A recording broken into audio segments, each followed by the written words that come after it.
आज्ञा पवित्र बाबू नमस्कार। आपण कही मोर बाप गोटे आज मु भावुँ आप तीन चार्टा बापा बोधे कहीं मु लता मंडल कहूँ खटिकी आसिक एपर्यंत पैसा मिलानी मु सब मो निज कथा कहे कारण आम जो अनुष्ठान रो मालिकर गोटे छुंची भी आम भांगा चेष्टा करूना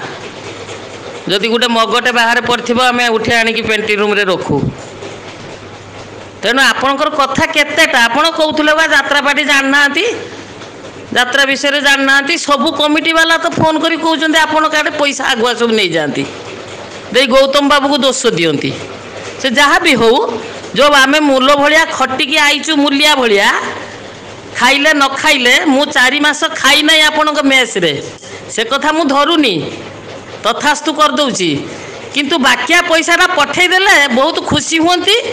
आपणक ना पवित्र बोली मु भावी था ठीक आपण पवित्र लोक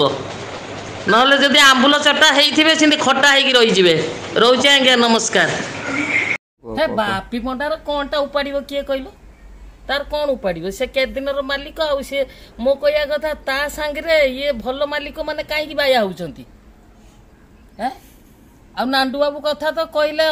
माने असंभाळ कि जनकर गोटे गामछा मु जतबे राजधानी थिली डिसेम्बर मास बेलू को मु नांडू बाबू को फोन कली तांकर जते बेले अशोक सम्राट आरंभ हैला कि थिला खाली तुलसी सम्राट पार्टी किनिथिले जो आ गोटे पार्टी हम शुणिकी मुझे बाबू ये पैसा पत्र मिलूनी ना से पवित्र पात्र आ मोर पा गोटे गामुछा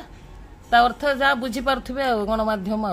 तेणु गोटे गामुछा मो कहया कथा मत आश्चर्य लगुच से बापी हो नरी हो कि जो कलाकार मैंने रात निद्रा हो खटिकी जाकि पुणी ये संघ कर ये मालिक